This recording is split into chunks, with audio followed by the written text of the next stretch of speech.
In the vast expanse of the Pacific Ocean, death came suddenly from above. Japanese sailors could often hear the engines before they could see the aircraft, the distinctive rumble of twin Wright R-2600 radials growing louder by the second. By the time the sleek silhouettes of B-25 Mitchell bombers appeared, skimming just feet above the wavetops, it was already too late. The Americans had developed a terrifying new tactic, turning medium bombers into lethal ship killers by flying them directly at vessels at wavetop height, all guns blazing. For Japanese convoy sailors in the Pacific between 1943 and 1945, these encounters represented some of the most horrifying moments of the entire war, a war that would ultimately see Japan's maritime lifeline severed and its island nation starved of critical resources. Before we dive into this extraordinary story, tell me in the comments, which city are you watching from? It's incredible to see our historical community spread across the world. And if you're new here, subscribe to the channel and turn on notifications. Each subscription helps us continue unearthing these fascinating stories that shaped our world. Now let's get to the story. The morning of October 18, 1943, dawned clear over Rabaul Harbor in New Britain.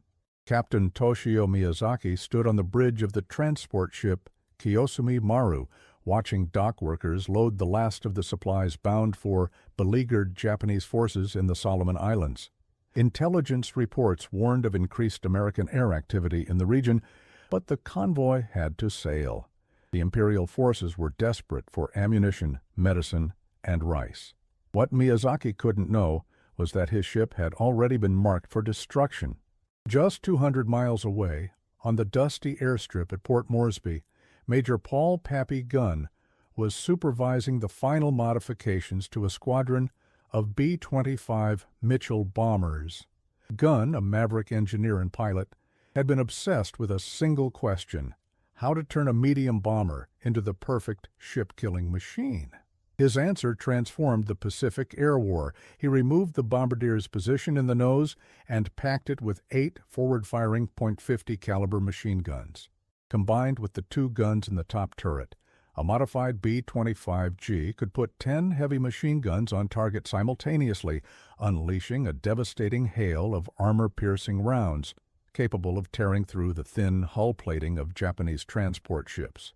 To make the aircraft even more lethal, Gunn added underwing racks for 500-pound skip bombs, designed to be released at low altitude and bounce across the water like stones before striking their targets at the waterline. "These aren't bombers anymore," Gunn reportedly told his crews. "They're commerce destroyers." The transformation of the B-25 into a dedicated anti-shipping platform represented a pivotal adaptation to the unique challenges of the Pacific War. The vast oceanic battlefield meant that Japan's war effort relied entirely on maritime supply lines, stretching thousands of miles. American strategists recognized early that targeting Japan's merchant fleet could strangle the island empire without needing to destroy its main battle fleet. The problem was finding an effective method to sink ships. High-altitude bombing proved frustratingly inaccurate against moving vessels, while torpedo attacks required specialized aircraft and exposed pilots to murderous anti-aircraft fire. The modified B-25s offered a lethal third option. Flying just above wave height, sometimes as low as 50 feet, these aircraft would approach ships from the stern or bow to minimize their exposure to defensive fire. As they closed to point-blank range, sometimes less than 100 yards, they would unleash a devastating barrage from their multiple forward-firing guns, sweeping the deck to suppress anti-aircraft positions before releasing skip bombs aimed at the vulnerable waterline. The approach was breathtakingly dangerous for the American air crews, but devastatingly effective against Japanese shipping. For the Japanese sailors who faced these attacks, there was little warning and almost no effective defense. Convoy lookouts might spot the incoming aircraft just moments before they struck, leaving gunners scrambling to bring weapons to bear against targets moving at over 200 miles per hour just feet above the water. The concentrated firepower of the modified B-25s could suppress shipboard defenses in seconds, allowing following aircraft to attack with near impunity. The human experience of these confrontations varied dramatically depending on which side of the guns you stood. For American aircrews, these missions combined extreme danger with the visceral satisfaction of seeing immediate results. Unlike strategic bombing, where damage assessments might take days, or aerial combat where victories could be disputed, a successful shipping strike left unmistakable evidence: burning vessels, secondary explosions, or ships literally breaking apart and sinking before their eyes. Colonel Michael McCoy, a B-25 pilot with the 345th Bomb Group, the famed Air Apaches, described the experience in a 1944 letter home. "You're flying so low, you can see the expressions on their faces. That's how close we get. They know what's coming. You can see some running for guns, others just freezing in place. Then you're on them, the whole plane shuddering as every gun fires at once. The tracers look like a solid stream of light going out. When they hit, you see splinters, metal, and bodies flying everywhere. It's brutal, but so is war." For Japanese sailors, these attacks were among the most terrifying experiences imaginable. Survivor accounts describe the psychological impact of seeing aircraft appearing seemingly out of nowhere, flying directly at their vessels at mast height. Kiyoshi Yoshida, a merchant marine who survived the sinking of the cargo ship Kotoku Maru in November 1943, described the helplessness. "The American planes came in so low that water spray followed them. Our guns could not depress enough to hit them. The sound of their guns was like a giant buzzing saw cutting through the ship. I saw our gunners cut in half, the bridge shattered. Then came the explosions as bombs hit the waterline. The ship broke in two within minutes." The hard statistics tell the story of this one-sided campaign. By mid-1944, American air attacks had become the primary threat to Japanese shipping. In the single month of November 1943, 5th Air Force B-25s sank over 50,000 tons of shipping, the equivalent of 25 medium-sized transport vessels. Japanese convoy losses reached catastrophic levels, with some routes seeing survival rates drop below 50%. For Japanese soldiers waiting for supplies on islands across the Pacific, the consequences were dire. Rations were cut, then cut again. Ammunition became strictly rationed, then unavailable. Medical supplies ran out entirely. The Imperial Japanese Navy, recognizing the existential threat these attacks posed to Japan's entire war effort, scrambled to adapt. Convoy routes were changed to operate only at night. Additional anti-aircraft guns were mounted on merchant vessels, and dedicated anti-aircraft ships were integrated into convoys. Fighter coverage was increased when available, though the expanding American air umbrella made this increasingly difficult. Some merchant ships received armor plating along their waterlines to protect against skip bombs, though the weight penalty reduced cargo capacity. None of these countermeasures proved particularly effective. Night operations reduced losses but also reduced efficiency and ran the risk of submarine attacks. Additional anti-aircraft guns helped but couldn't overcome the fundamental problem. The B-25s approached too fast and too low for accurate targeting, and their initial burst of fire often suppressed defensive positions before they could effectively engage. Behind the scenes of this devastating aerial campaign was an intense engineering and tactical evolution. The modification of B-25s into strafers wasn't a single leap, but an iterative process driven by frontline experience. The original field modifications overseen by Papygun in Australia were eventually standardized and incorporated into factory production. The B-25G and later B-25J variants came with factory-installed forward-firing gun packages and underwing bomb racks specifically designed for the anti-shipping role. Tactical innovations kept pace with the technical developments.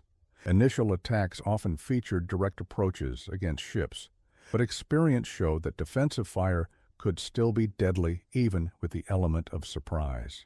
Pilots developed new techniques, including the curve of pursuit approach, where aircraft would curve in toward the target rather than fly directly at it, making both tracking and evasion more difficult. Squadron-level coordination improved, with flights of aircraft attacking from multiple directions simultaneously to divide defensive fire. The human cost of developing these tactics was high on both sides. For American aircrews, the extreme low-level flying left no margin for error. A moment's inattention, a minor mechanical failure, or a lucky shot from a Japanese gunner could send an aircraft cartwheeling into the ocean or erupting in flames. Even successful attacks brought dangers. Flying through the explosion of a ship hit by bombs could shower an aircraft with debris, or the concussion could push it into the water. Captain David Gertcheff, a B-25 pilot with the 38th Bomb Group, recounted a particularly harrowing mission against a convoy near New Guinea. "We came in low over a destroyer, all guns firing, when suddenly my windshield was covered in oil. Direct hit to the engine. I could barely see, but we released our bombs and pulled up just enough to clear the ship's superstructure. My co-pilot was yelling that the right engine was on fire. Somehow we made it back to the coast before ditching. 3 of us survived. The ocean was full of burning oil from the ships we hit. Hell on earth, really." For the Japanese sailors in the targeted convoys, the experience was equally traumatic but with far less chance of survival. Ships hit by multiple skip bombs often broke apart and sank in minutes, giving crews little time to abandon ship. Those who made it into the water faced the vast emptiness of the Pacific, often hundreds of miles from land. Rescue operations for Japanese sailors became increasingly rare as the war progressed, and Japanese naval air and sea power diminished. Many convoy survivors spent days or weeks adrift before succumbing to exposure, dehydration, or shark attacks. Lieutenant Hiroshi Tanaka, one of the few survivors from the transport Ikoku Maru, described the aftermath of an attack by B-25s. After the ship sank, about 40 of us were in the water clinging to debris. We could see the American planes circling above. We were terrified they would strafe us in the water, but they never did. Instead, they dropped a rubber life raft. Even as they were killing us, there was this moment of humanity. Only 7 of us made it to land 3 days later.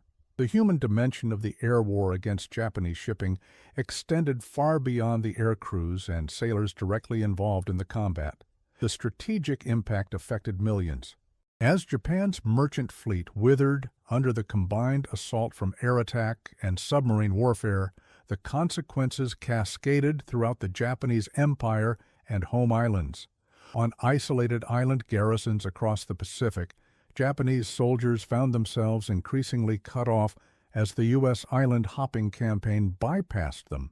On Rabaul, where 100,000 Japanese troops had once represented a formidable threat, soldiers were reduced to subsistence farming as supply ships failed to arrive. Medical supplies ran out first, followed by ammunition, spare parts, and finally food. By 1945, isolated garrisons like Rabaul were reduced to near starvation, with troops suffering from malnutrition, beriberi, and tropical diseases that could no longer be effectively treated.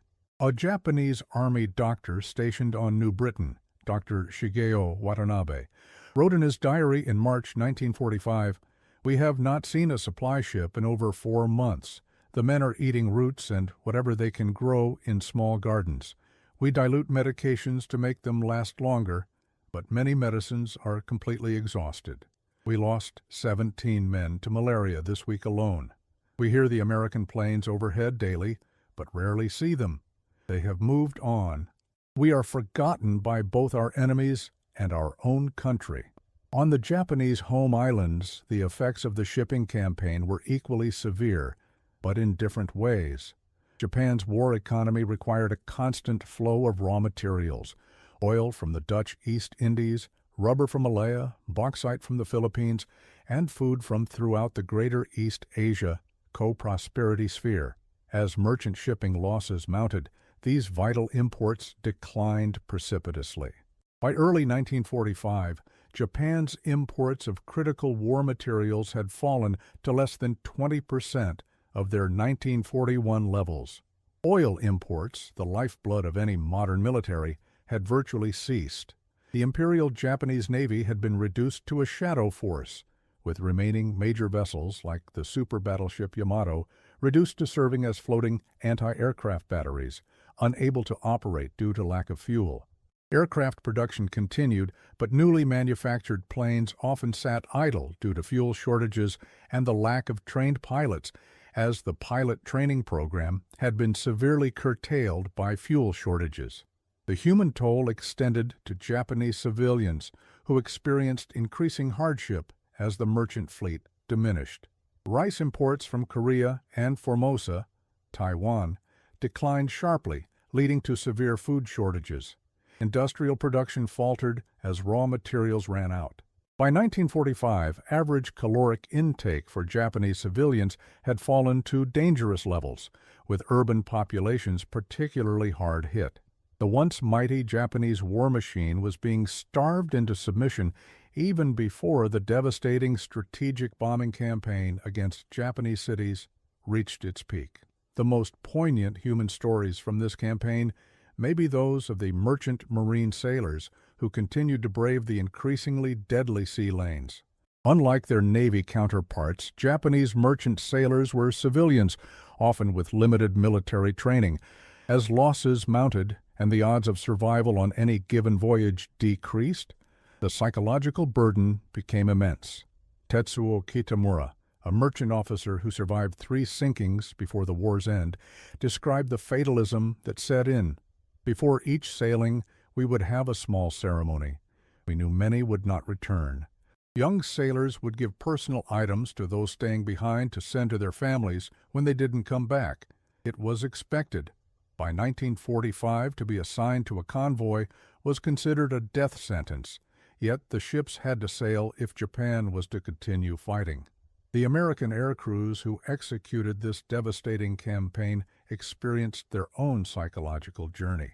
Initial missions brought the excitement of innovation and immediate visible results. Pilots and gunners could see ships explode and sink beneath their guns, providing a concrete measurement of success, rarely available in other aspects of the war. Yet the repeated exposure to danger and the visible human cost of their attacks affected many. Staff Sergeant James Doolittle, no relation to the famous general of the same name, a gunner with the 38th Bomb Group, wrote, "After you've seen enough men blown off ships or jumping into the water from burning vessels, something changes in you. We knew we were doing what had to be done. These ships were carrying bullets that would kill our boys on the islands. But I stopped celebrating when we sank one. By the end, it was just a job that had to be finished so we could all go home." As April 1945 dawned, Captain Toshio Miyazaki, who had survived the sinking of the Kiyosumi Maru in late 1943, found himself commanding one of Japan's few remaining operational merchant vessels, the Hakusan Maru. The convoy system had all but collapsed. Fuel shortages meant naval escorts were rarely available. Aircraft protection was non-existent. Yet the ship had to sail from Moji to Pusan, carrying industrial equipment being relocated from vulnerable Japanese factories to Korea. On April 7th, just after dawn, lookouts spotted the now familiar silhouettes of B-25s approaching from the east, flying just above the wave tops. The Mitchell bombers of the 345th Bomb Group had found their prey. As Miyazaki ordered evasive action and the crew raced to man the few functioning anti-aircraft guns, he knew what was coming. The dance of death that had played out hundreds of times across the Pacific was about to reach its inevitable conclusion. The first B-25 was on them in seconds. Miyazaki watched in horrified fascination as the bomber seemed to skim the very surface of the ocean, its propellers throwing up spray. At 300 yards, the aircraft's nose erupted in flame as all 8 forward-facing 50 caliber machine guns opened fire simultaneously. The Hakusan Maru shuddered as hundreds of rounds tore into its superstructure. Miyazaki threw himself to the deck as the bridge windows shattered around him. Through the chaos, he glimpsed the American aircraft passing just yards from the ship's mast, close enough to see the determined expression on the pilot's face and the artwork painted on the nose, a grinning shark with blood dripping from its teeth.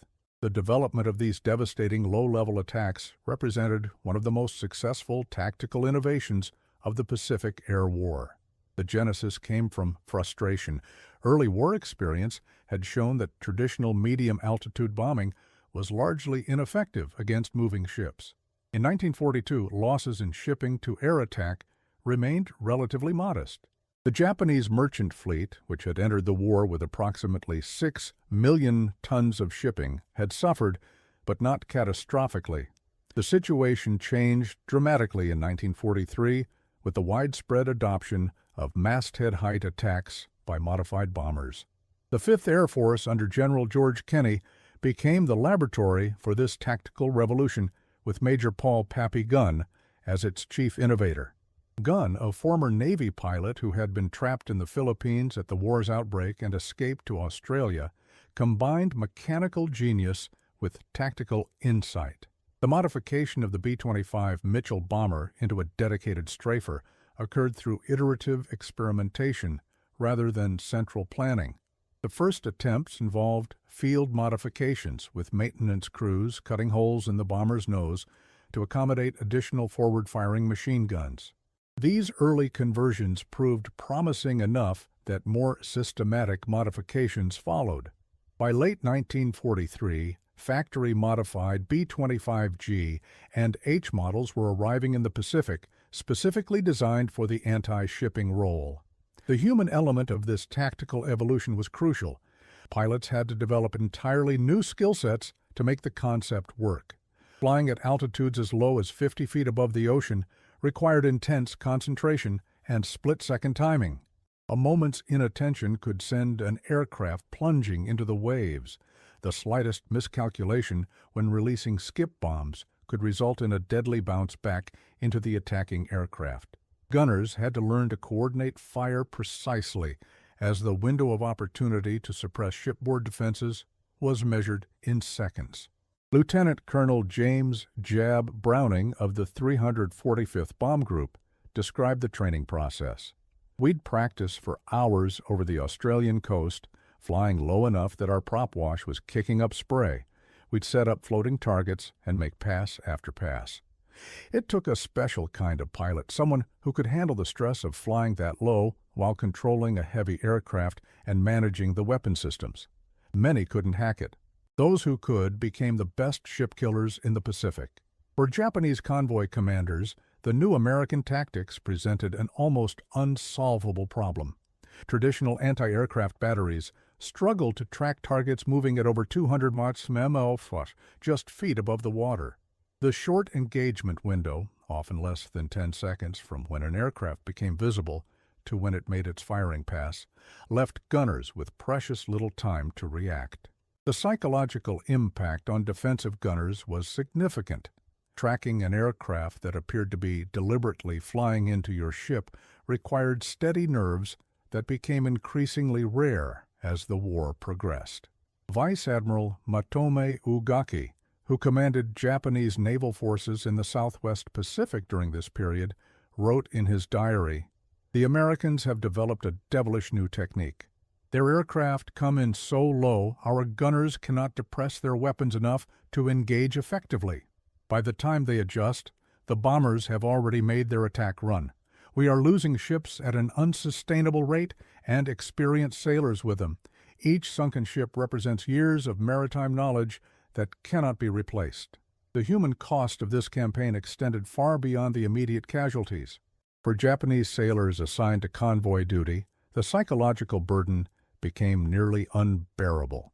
Prior to 1943, service on a merchant vessel, while dangerous, offered reasonable chances of survival. By late 1944, the odds had shifted dramatically. According to Japanese naval records, a sailor assigned to convoy duty in the Southwest Pacific in early 1945 had less than a 30% chance of completing a round-trip voyage without his ship being sunk. Koji Tanaka, a merchant marine officer who survived 3 sinkings between 1943 and 1945, described the fatalistic atmosphere. Before each sailing, many crew members would write final letters home. These were men who had faced typhoons and natural disasters at sea without fear, yet the prospect of American air attack terrified them. Some would become physically ill before departure. Others turned to alcohol or religion. The older sailors maintained their dignity, but you could see the resignation in their eyes. We sailed because our country needed us to sail, but few expected to return. For the Americans flying these perilous missions, the human experience was equally complex. The devastating effectiveness of their attacks brought professional satisfaction, but many struggled with the visible human consequences of their actions. Unlike high-altitude bombing, where the human impact remained abstract, strafer pilots could clearly see the men on the ships they were attacking. Captain Robert De Haven, a P-38 pilot who frequently escorted B-25 shipping strikes, recalled, "You'd see the B-25s go in, guns blazing, and then pull up as the ship started burning. Sometimes you'd see men jumping overboard or sliding down ropes. The ocean would be dotted with heads bobbing in the water. We knew they probably wouldn't make it. We were hundreds of miles from land. It was war, they were the enemy, but they were still men with families somewhere." That part never got easier. The technical evolution of these attacks continued throughout the war. The original concept of combining forward-firing guns with skip bombing proved so effective that additional weapons were added to the mix. By 1944, specialized B-25J strafer models carried 8 nose guns, 6 package guns in the forward fuselage, 2 top turret guns, and sometimes additional guns firing from the waist positions. A single aircraft could put up to 1850 caliber machine guns on target simultaneously, creating a devastating cone of fire capable of suppressing all but the heaviest shipboard defenses. Skip bombing techniques were refined through combat experience. Pilots learned that approaching slightly off-axis from a ship's course gave the best combination of a stable firing platform while minimizing exposure to defensive fire. Bombs were released at precisely calculated distances, typically 200 to 400 yards from the target, allowing them to skip across the water and strike the vulnerable waterline. Later in the war, the addition of delayed action fuses prevented bombs from exploding on initial water contact, increasing the chances of a successful skip into the target vessel. The 499th Bomb Squadron of the 345th Bomb Group, nicknamed the Bats Outta Hell for their daring low-level tactics, pioneered the use of parafrag bombs against shipping. These modified fragmentation bombs deployed small parachutes after release, slowing their descent and allowing the attacking aircraft to escape the blast radius before detonation. Dropped on the decks of ships, these weapons were particularly effective against anti-aircraft positions and personnel, suppressing defensive fire for following aircraft. By mid-1944, strafer tactics had evolved into a complex aerial ballet, with aircraft attacking in precisely timed waves from multiple directions. A typical shipping strike might begin with P-38 Lightning fighters suppressing shipboard anti-aircraft positions, followed by B-25s attacking from different vectors to divide defensive fire. Some squadrons specialized in deck strafing to eliminate gun crews, while others focused on skip bombing the hull at the waterline. The coordination required was immense, all conducted without radio communication to maintain surprise. The human stories behind these technical innovations reveal both ingenuity and desperation. On the American side, field modifications often came from enlisted ground crew members or pilots who had experienced the limitations of existing equipment firsthand.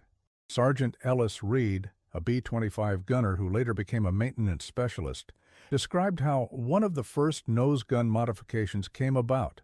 After a mission where we lost 2 planes to anti-aircraft fire, our squadron commander wanted more forward firepower. We literally cut holes in the plexiglass nose cone of a B-25C and mounted 2 50s salvaged from a wrecked P-40. It was crude, but it worked. Next mission, that plane came back while others didn't. Word spread fast. On the Japanese side, desperate innovation also became common as conventional defenses proved inadequate.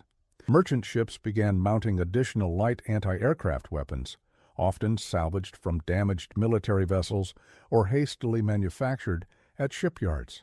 Some ships experimented with smoke generators to obscure themselves during attacks, though the low-level approach of the B-25s often rendered this ineffective. Barrage balloons, tethered by cables to create obstacles for low-flying aircraft, were deployed around some critical harbors, though rarely during open ocean transits. Perhaps most poignantly, some Japanese merchant vessels began carrying Buddhist monks on voyages through high-threat areas. These spiritual advisors offered no tactical advantage, but provided comfort to crews facing almost certain death. One survivor account describes a monk leading sailors and chanting sutras as B-25s began their attack run, the spiritual ritual continuing even as the first bullets tore into the ship's superstructure. The human toll of this campaign extended far beyond the immediate participants, as Japan's maritime lifeline deteriorated under the combined pressure of air attacks and submarine warfare. The consequences cascaded through the entire Japanese war effort. Isolated garrisons on Pacific islands found themselves increasingly cut off as supply ships failed to arrive. By early 1945, many Japanese island bases had been effectively neutralized without a single American boot landing on their shores, their garrisons slowly starving, bereft of ammunition, fuel, and medicine. Lieutenant General Hitoshi Imamura, commander of the Japanese 8th Area Army, headquartered at Rabaul, wrote in February 1945, "We have not received a major supply shipment in over 3 months. Our men subsist on 2 small rice balls per day, supplemented by whatever local food they can grow or gather. Medical supplies are exhausted. We have been ordered to hold our position, but without supplies, we can only wait for the inevitable. The Americans don't even bother to bomb us anymore. They know we are already defeated." On the Japanese home islands, the effects were equally severe. Japan's war economy depended entirely on maritime imports of critical raw materials, oil from the East Indies, rubber from Malaya, bauxite from the Philippines. As merchant shipping losses mounted, these vital imports dwindled to a trickle. By early 1945, Japan's industrial capacity had been crippled not primarily by strategic bombing, but by the simple absence of raw materials. The human face of this strategic strangulation was evident in the daily lives of Japanese civilians. Food imports, particularly rice from Taiwan and Korea, declined precipitously. Rationing, already strict, became increasingly severe. Urban residents were mobilized to convert parks and gardens into vegetable plots. Government propaganda encouraged citizens to consume bark and roots to supplement dwindling rice rations. Malnutrition became widespread, particularly among children and the elderly. Michiko Sasaki, a Tokyo schoolgirl during the final months of the war, later recalled, "We were always hungry. I remember my mother making soup from tree bark and telling us it contained special vitamins. The younger children believed her, but I was old enough to understand it was all we had. When we saw a military transport plane overhead, the teachers told us it was bringing food and supplies. Only years later did I learn Japan had almost no transport aircraft left by then. It was certainly an American plane." For the American air crews executing this devastatingly effective campaign, the experience left complex emotional legacies. Most recognized the strategic necessity of their actions, yet the visible human consequences created moral tensions that many carried for decades. Unlike high-altitude bomber crews, who rarely saw the direct results of their actions, strafer pilots witnessed the immediate human impact of their attacks. Major Thomas Garrity of the 38th Bomb Group expressed this ambivalence in a 1944 letter home. "Today we caught a convoy off Formosa. 6 ships, all burning when we left. The sea was full of debris and men. I try to remember they're the same people who did Pearl Harbor and the Death March, but it's still hard seeing men in the water knowing they'll never reach shore. We're doing what needs to be done to end this war, but I'll carry these images forever." The February 1945 attack on convoy HI-88 in the East China Sea exemplified the culmination of American strafer tactics. The convoy, consisting of 7 transports escorted by a light cruiser and 2 destroyers, was spotted by a patrolling PBY Catalina flying boat. Within hours, a coordinated strike package launched from bases on Leyte in the Philippines, 36 B-25J Strafers from the 345th Bomb Group, escorted by 20 P-38 Lightnings. The strike was meticulously planned based on accumulated tactical experience. The P-38s arrived first, conducting strafing runs against the naval escorts to suppress their heavier anti-aircraft batteries. The B-25s followed in waves of 6 aircraft, approaching from different vectors to divide defensive fire. The first wave targeted the naval escorts, temporarily neutralizing their ability to protect the transports. Subsequent waves methodically attacked the merchant vessels, combining deck strafing with precision skip bombing. Within 20 minutes, all 7 transports and 1 destroyer were either sunk or left burning and sinking. Nearly 5,000 Japanese troops bound for the defense of Okinawa went down with the ships. The remaining naval vessels rescued some survivors, but were forced to withdraw under continued air attack. American losses amounted to 2 B-25s and 1 P-38, with 1 B-25 crew later rescued by Air-Sea Rescue Services. For the Japanese, the HI-88 disaster represented the near-complete collapse of their maritime transport system.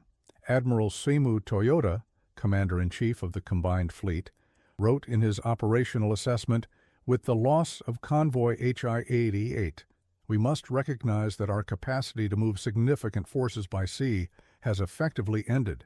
The Americans now dominate not only the air, but the surface of the ocean itself.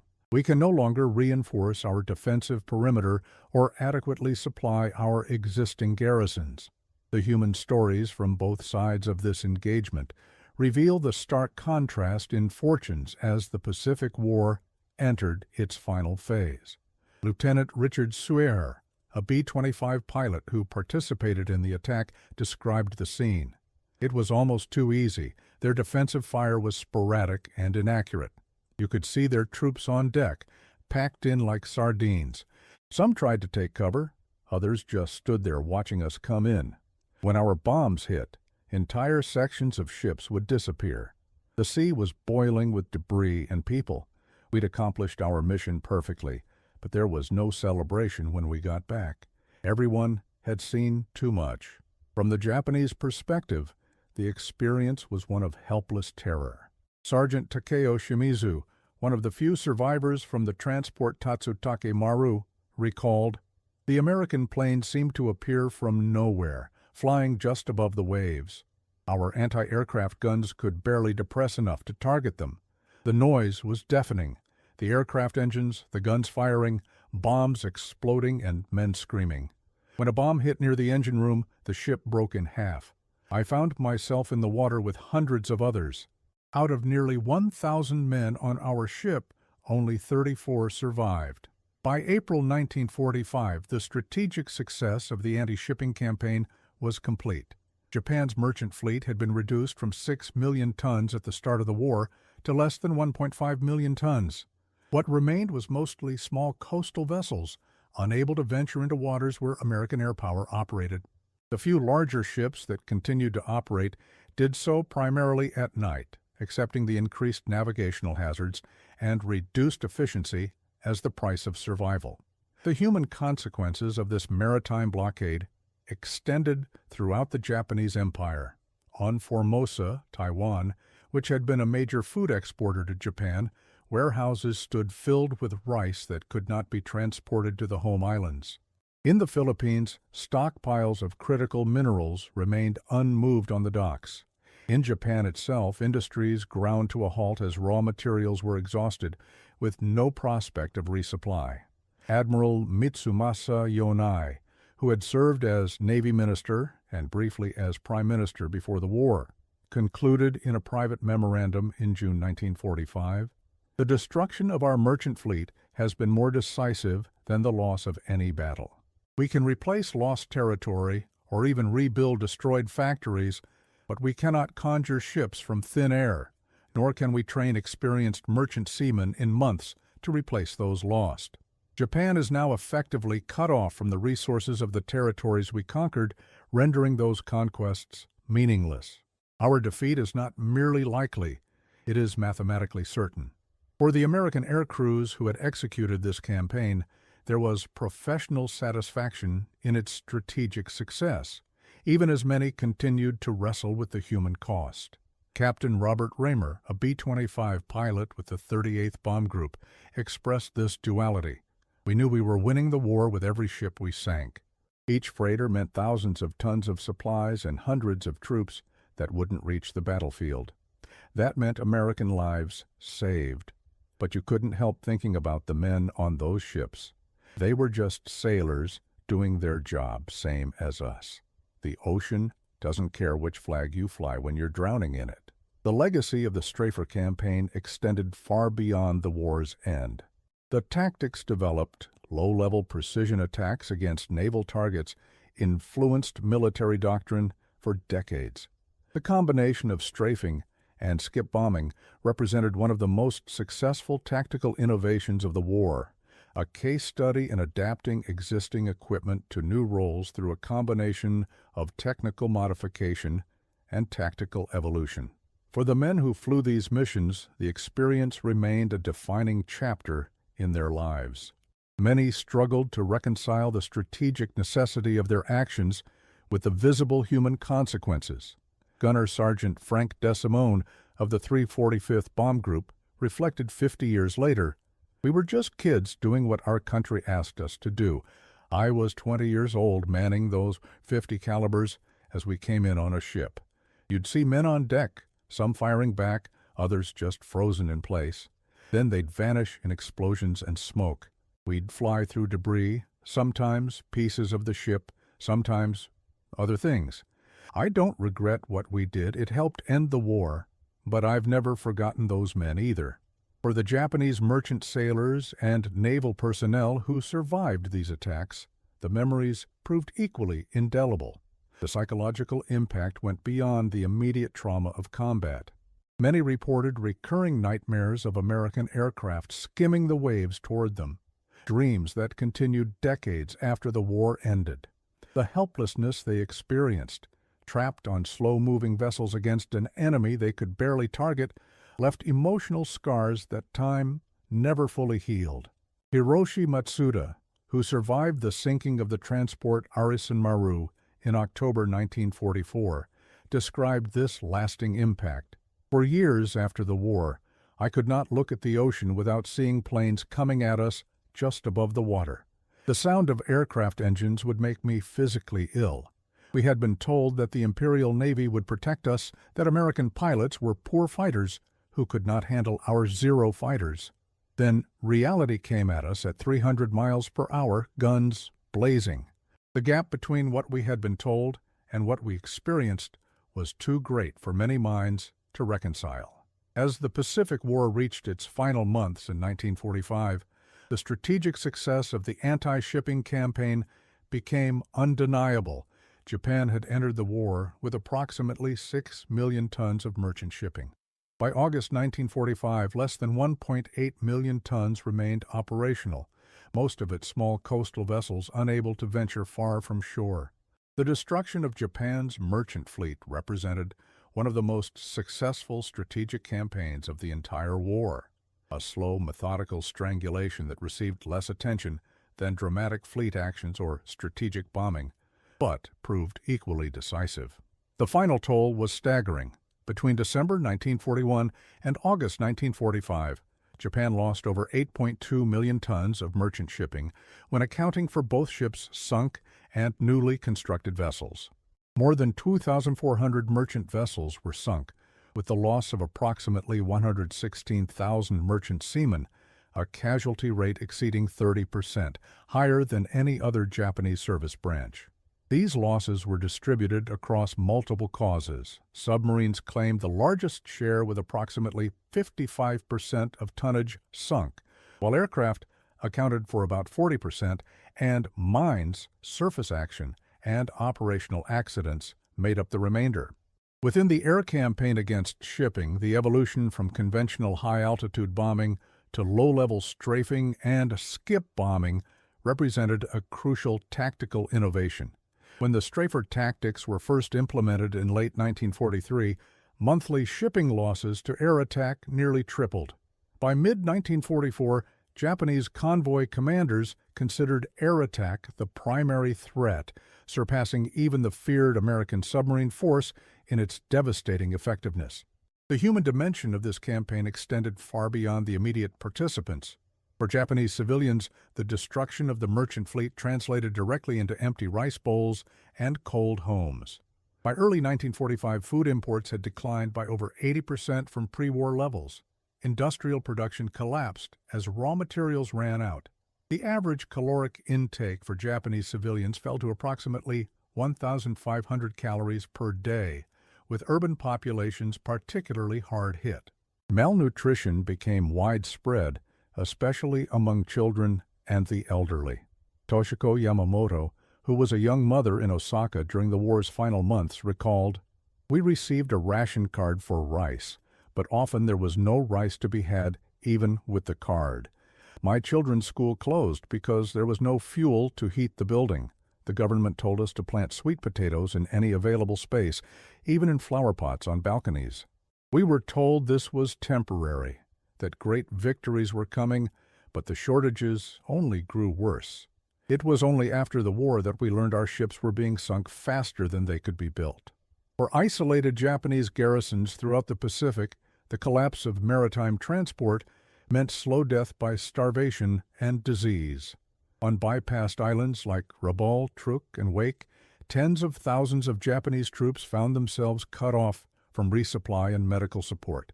Their suffering seldom made headlines, but the human toll was immense. On Rabaul alone, of the approximately 100,000 Japanese personnel isolated on the island, an estimated 16,000 died of disease and malnutrition before the war's end, casualties as real as any inflicted by direct combat. Colonel Masatake Okumiya, who commanded an air unit on Rabaul until late 1943 and was later transferred to Japan, wrote of his former comrades, "They died forgotten deaths, victims not of American bullets, but of their own government's inability to supply them. When communications still functioned, they would report reducing rations to one small rice ball per day, then to every other day. Eventually, reports simply stated, 'Situation unchanged,' awaiting instructions." We knew what that meant. Those men continued to obey orders to hold their positions long after any strategic purpose had been lost. The strategic impact of the anti-shipping campaign was recognized by Japanese leaders even as propaganda continued to promise eventual victory. In a February 1945 meeting of the Supreme Council for the Direction of the War, Admiral Koshiro Oikawa, former Navy minister and a member of the Council, stated bluntly, "Our maritime transport capacity has been reduced to a level that can no longer sustain the nation's minimal needs, let alone support military operations. The Americans need not invade Japan to defeat us. They can simply maintain their blockade and wait for our economy to collapse completely." Prime Minister Kantaro Suzuki, who took office in April 1945, privately acknowledged the same reality. In discussions with his closest advisors, he noted, "The destruction of our merchant fleet has decided the outcome of this war as surely as if we had lost a decisive fleet action.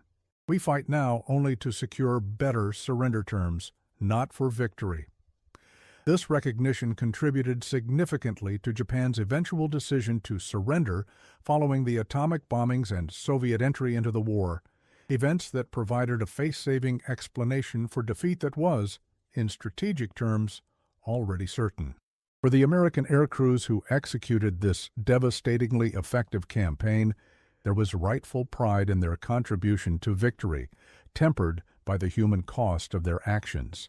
Their tactical innovations had saved countless American lives by helping shorten the war and reducing the need for costly amphibious invasions of Japanese-held territory. The low-level anti-shipping tactics they pioneered represented one of the war's most successful adaptations of existing technology to meet new strategic challenges, Colonel Jack Fox, who commanded a B-25 squadron in the 38th Bomb Group, reflected on this legacy in a 1985 interview. What we did with those modified B-25s changed the course of the Pacific War. When we started, we were losing ground everywhere. By the time we finished, Japan was cut off from its empire and starving.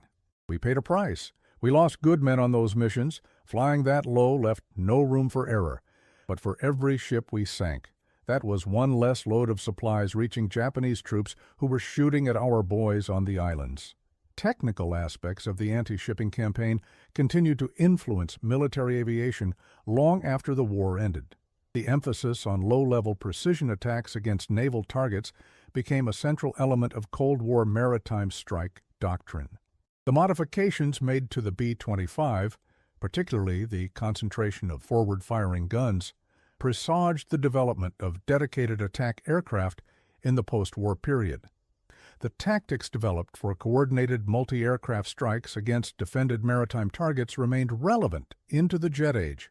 Perhaps most significantly, the campaign demonstrated the decisive strategic impact that could be achieved through sustained attacks against an enemy's logistical infrastructure.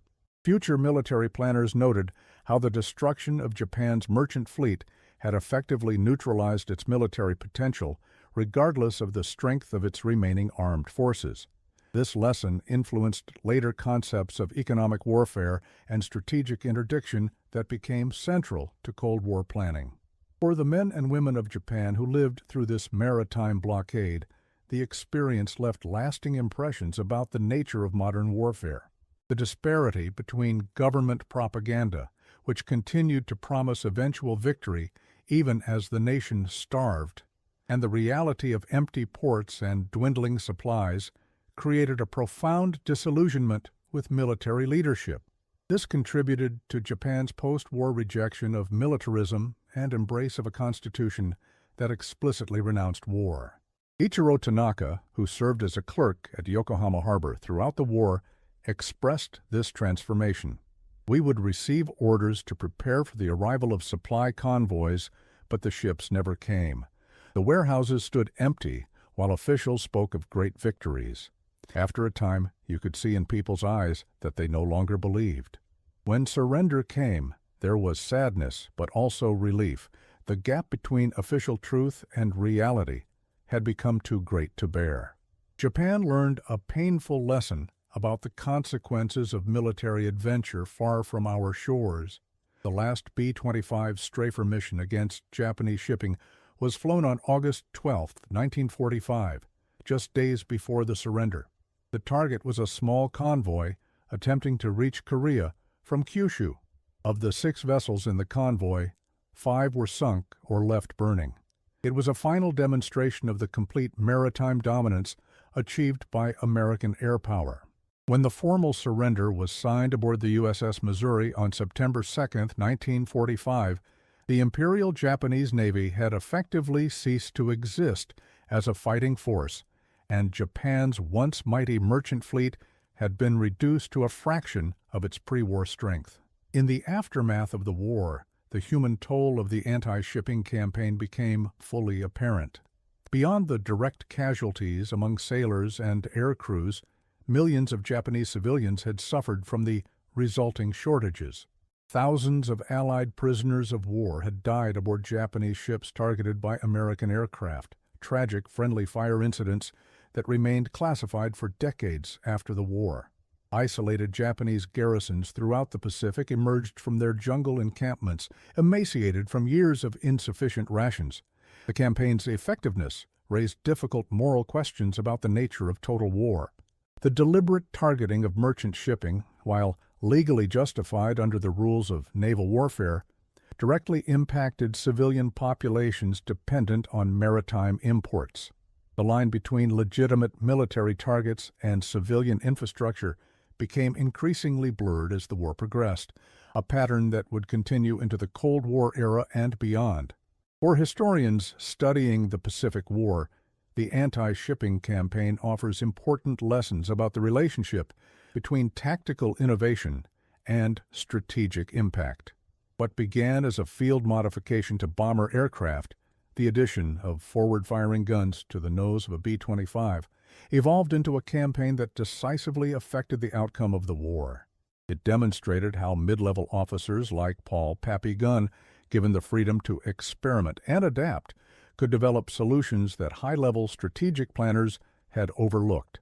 The legacy of the Strafer campaign continues to influence military thinking about asymmetric approaches to maritime power. The modified B-25s showed how a land-based air force could effectively neutralize naval power through persistent attacks on vulnerable logistical targets rather than direct confrontation with combat vessels. This concept remains relevant in contemporary discussions of anti-access area denial strategies and the role of land-based aircraft in maritime conflicts.